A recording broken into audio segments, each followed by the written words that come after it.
Shut up! No, you didn't see nothing then, no? Une bande de voyous fait irruption dans les maisons, volant tout ce qu'ils trouvent. Ce ne sont pas seulement des voleurs, ce sont aussi des vandales. Ils cassent les meubles, donnent des coups de pied dans les murs et urinent même sur le sol comme des animaux sauvages. Leur chef, un type débraillé nommé Iron, se croit intouchable. Lors d'un de leurs cambriolages chaotiques, une voisine curieuse les aperçoit par la fenêtre. Au lieu de se cacher, Iron l'attrape et la menace pour la faire taire. La bande d'Iron a une mauvaise réputation dans tout Londres. Ils terrorisent les quartiers depuis si longtemps que les gens murmurent leur nom comme des jurons. Ceux qui leur tiennent tête ne vivent généralement pas assez longtemps pour s'en vanter. Après leur dernier raid, Aaron se rend chez sa petite amie, Lorraine. Il la prend en photo alors qu'elle se réveille, non par amour, mais pour la montrer plus tard à ses potes comme un trophée. Pendant ce temps, loin de tout ce chaos, Richie, un homme plus âgé, mène la grande vie sous le soleil espagnol. Il a de l'argent, vit dans le luxe et des belles femmes qui attendent leur tour avec lui. Un après-midi, alors qu'il est en rendez-vous galant, il appelle son frère Charlie à Londres juste pour se vanter de sa belle vie. De retour à Londres, la photo de Lorraine prise par Aaron n'était pas seulement pour se vanter. Il commence à la proposer à ses camarades du gang, la traitant comme un objet. L'un des gars, Dean, n'est pas d'accord avec cela. Il fait partie du gang, mais il n'est clairement pas aussi pourri. Cette même nuit, Charlie sort d'un bar et tombe sur le gang d'Aaron en train de battre Lorraine. Mais il ne détourne pas le regard. Il intervient et les arrête.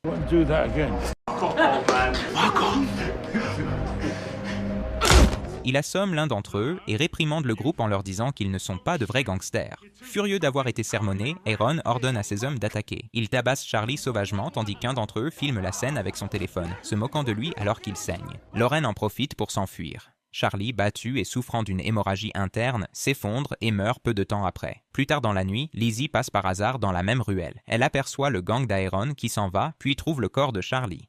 Horrifiée, elle appelle la police. Peu après, elle se retrouve dans une salle d'interrogatoire, tremblante, essayant d'expliquer ce qui s'est passé. Mais lorsqu'elle se rend compte que les policiers ne connaissent même pas le nom de Charlie, sa frustration atteint son paroxysme. Pire encore, ils lui disent qu'ils ne peuvent pas arrêter le gang d'Aaron car ils n'ont pas de preuves solides. Furieuse et le cœur brisé, Lizzie se souvient du numéro de Richie et le compose. Lorsque Richie décroche, elle hésite, puis lui annonce que son frère a été tué par une bande de punks londoniens. La police finit par interroger Aaron, qui se prélasse avec son gang lorsqu'ils arrivent. Il joue la carte de la désinvolture en mentant et en disant qu'il regardait un film au moment du meurtre. Sans preuve, la police ne peut rien lui faire. Une fois qu'ils sont partis, Aaron décide de régler les derniers détails, c'est-à-dire Lorraine. Elle est le seul témoin qui a vu ce qui s'est passé. Dean surprend le plan et se précipite pour l'avertir. Lorsqu'il arrive à l'appartement de Lorraine, il lui dit qu'Aaron vient pour la tuer. Elle verrouille les portes et refuse de répondre quand Aaron frappe plus tard. De l'autre côté de la porte, Aaron grogne que si elle ose parler aux flics, elle subira le même sort. Pendant que le chaos se déroule, Richie atterrit à Londres dans son hélicoptère privé. Son vieil ami Roy l'accueille. Il s'avère que Richie n'est pas seulement un type riche, c'est l'ancien parrain de la mafia qui régnait autrefois sur la moitié du milieu criminel londonien. La première chose qu'il fait est de se rendre sur le lieu où son frère est mort. Il traverse le ruban de police comme s'il s'agissait de sa propriété. Il y rencontre l'inspectrice Suzanne, une policière pragmatique qui sait exactement qui est Richie. Elle l'avertit de ne pas s'immiscer dans son enquête et le menace de l'arrêter s'il tente de jouer au justicier. Richie ne discute pas, mais son regard montre qu'il ne reculera pas. Il rend ensuite visite à Lizzie. Elle est nerveuse mais aussi flattée. L'homme qu'elle aimait autrefois se trouve maintenant dans son salon. Elle explique que le gang d'Aaron a commencé à semer le chaos après le départ de Richie pour l'Espagne. Contrairement à l'ancienne bande de Richie qui faisait au moins semblant de protéger leur territoire, le gang d'Aaron ne fait que semer la peur et la destruction. Le cousin de Lizzie arrive en courant avec une vidéo provenant des réseaux sociaux montrant Charlie en train de se faire tabasser. Elle a été filmée par l'un des idiots d'Aaron. Le visage de Richie se durcit. Il exige que chaque image de la vidéo soit imprimée et que chaque personne soit identifiée. On peut également voir Lorraine se faire agresser. Lizzie indique à Richie où travaille Lorraine afin qu'il puisse lui parler. Lorsqu'il rencontre Lorraine, elle lui raconte que Charlie est mort en la sauvant d'Aaron et de son gang. Elle prévient Richie qu'Aaron a beaucoup plus d'hommes qu'il ne peut en gérer. Richie se contente de sourire et dit que la qualité l'emporte toujours sur la quantité. Avant de partir, il lui dit de rester loin d'Aaron, car les types comme lui ne méritent pas quelqu'un comme elle. Ce qu'il ne remarque pas, c'est qu'une des membres féminines du gang d'Aaron les a vus en train de discuter. Le lendemain, lors d'un service religieux organisé en mémoire de Charlie, auquel assistent certains anciens membres du gang de Richie, Arthur et Butch sont des légendes du monde criminel, connus pour leurs méthodes brutales utilisant d'anciens instruments de torture utilisés pendant la guerre. Ils disent à Richie qu'ils sont prêts à l'aider à se venger. Après le service, le groupe se rassemble dans l'ancienne maison de Charlie pour lui rendre hommage. C'est alors que l'inspectrice Suzanne réapparaît. Elle ne mâche pas ses mots. Elle avertit Richie une dernière fois de ne pas s'en mêler, mais Richie a déjà pris sa décision. That's my job, not yours. I am not a vigilante. Quelques jours plus tard, Richie Roy, Arthur et Butch se rendent en voiture sur la côte, à l'endroit même où ils avaient l'habitude de jeter les corps. Comme autrefois, le vent hurle tandis que Richie disperse les cendres de Charlie, disant que c'était ici qu'il s'était battu pour contrôler Londres. Le groupe partage un moment de silence. Ils se souviennent des personnes qu'ils ont enterrées là au fil des ans. Certains étaient des ennemis, d'autres des amis. Pendant ce temps, Aaron traîne dans sa cachette lorsqu'une des femmes de son gang fait irruption. Elle lui dit qu'elle a vu Lorraine parler à Richie et qu'elle les a trahis. Le visage d'Aaron s'assombrit. Il sait que Richie n'est pas n'importe quel vieil homme venu d'Espagne. C'est quelqu'un de puissant, quelqu'un qui ne laissera pas passer cela. Un jour, la bande d'Aaron portant des masques effrayants tourne autour de la maison de Lizzie pour lui faire peur. Elle panique, éteint toutes les lumières et appelle Richie, qui, par chance, lui rendait déjà visite. Ce soir-là, il prend une décision. Il en a assez d'attendre. Il est temps de riposter. Pendant ce temps, chez Lorraine, nous découvrons quelque chose d'inattendu. Lorraine est en fait la fille de l'inspectrice Suzanne, la même policière qui enquête sur la mort de Charlie. Suzanne n'a aucune idée que sa propre fille a failli être agressée par les hommes d'Aaron cette nuit-là, et que Charlie est mort en la sauvant. De retour à Richie, il commence à se préparer pour la guerre. Il contacte un de ses vieux amis, un informateur de la police, qui lui doit quelques faveurs. Lors d'une réunion discrète, l'informateur remet à Richie quelques effets personnels de Charlie, notamment un petit carnet et un dossier de police répertoriant tous les membres du gang d'Aaron. C'est tout ce dont Richie a besoin pour se lancer à leur poursuite. Richie et ses hommes retrouvent rapidement la trace de 2 des voyous d'Aaron. Il commence son interrogatoire à l'ancienne, sans cris ni menaces. Au début, il pose des questions calmement, essayant de voir à quel point ces garçons sont loyaux. Mais les voyous lui rient au nez, allant même jusqu'à cracher lorsqu'il parle.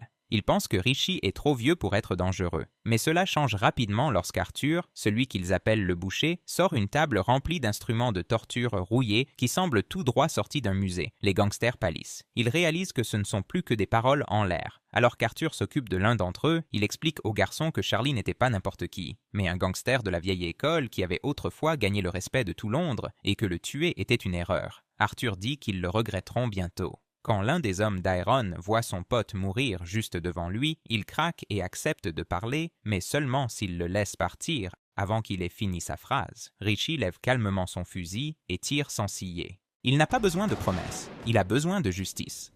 Plus tard, Richie retrouve Lizzie pour planifier la suite. Il passe ensuite chez Lorraine avec un dossier contenant des noms et lui demande de confirmer les adresses des hommes d'Aaron. Lorraine, réalisant que Richie n'est pas le monstre que la police croit, accepte de l'aider. Elle lui indique quelques repères connus du gang. À ce moment-là, l'inspectrice Suzanne entre. Richie fait semblant de demander son chemin. Armé de ces informations, l'équipe de Richie tend un piège. Ils tendent une embuscade à quelques membres du gang dans la rue, les poursuivent et parviennent à en capturer un vivant. Cette fois, ils décident de le faire parler autrement, en le suspendant à l'envers au plafond, comme de la viande dans un congélateur, mais le type reste provocateur. Il se moque de Richie, se vantant d'avoir tué Charlie et craché sur son corps. Richie reste immobile, laissant l'insulte s'imprimer sur son visage. Impassible, l'épuisement finit par le rattraper. Il s'évanouit et s'effondre sur le sol, mais quand il se réveille, Richie a déjà un nouveau plan. Au lieu d'aller trouver Aaron, il va le faire venir à lui. De l'autre côté de la ville, Lorraine commence à perdre son sang-froid, craignant pour sa vie. Elle trahit Richie. Elle va voir Aaron et lui dit que Richie a traqué ses hommes et en a même tué quelques-uns. Et maintenant, le vieil homme est affalé dans un lit d'hôpital. Aaron rit d'abord, pensant qu'il est impossible qu'une personne de l'âge de Richie ait pu éliminer ses meilleurs hommes. Mais lorsque Lorraine jure qu'elle l'a vu de ses propres yeux et le supplie de ne pas mourir comme les autres, l'ego d'Aaron prend le dessus. Il décide de s'en prendre personnellement à Richie. Il rassemble tous les voyous qu'il peut trouver et se précipite vers l'hôpital. Il envoie d'abord son équipe de tueurs. Il ne veut pas se salir les mains, leur mission est simple, se faufiler dans l'unité de soins intensifs et achever Richie sur son lit. Mais ce qu'ils ignorent, c'est que Richie a tout prévu. C'est un piège. Les hommes de Richie sont cachés à l'intérieur, prêts à frapper. Dès que l'équipe d'Aaron entre, des coups de feu retentissent. Le piège refermé. Réalisant trop tard ce qui se passe, Aaron se retourne contre Lorraine, la gifle violemment et la traite de traîtresse. Tout l'étage sombre dans le chaos. Les balles sifflent. Le verre vole en éclats, les alarmes retentissent, les vieux gangsters et les jeunes voyous s'affrontent dans une fusillade acharnée. Terrifiée, Lorraine appelle sa mère à l'aide. Elle pleure au téléphone tandis que les coups de feu continuent en arrière-plan. L'inspectrice Susan se précipite vers l'hôpital avec des renforts. Stand by.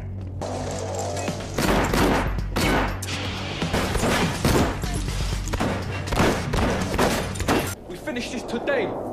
Wait, keep firing. I've got an idea. Aaron, désespéré de s'échapper, attrape Lorraine et pointe une arme sur sa tête. Il la traîne dans les couloirs comme bouclier humain. Richie sort de derrière. Now you can let her go, can't you? You got about 30 seconds. So which one of you should I cut first? You!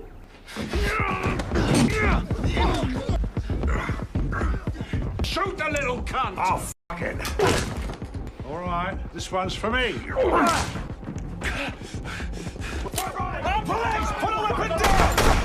Aaron tombe au sol en hurlant. Les balles sifflent. C'est fini. Le chaos s'apaise. L'inspectrice Suzanne entre dans la chambre d'hôpital de Richie. Sa fille Lorraine lui a déjà tout raconté. Comment Charlie lui a sauvé la vie cette nuit-là. Que les hommes de Richie n'ont riposté que parce que le gang d'Aaron ne leur avait pas laissé le choix. Touchée par ce qu'il a fait pour sa fille, Suzanne prend une décision.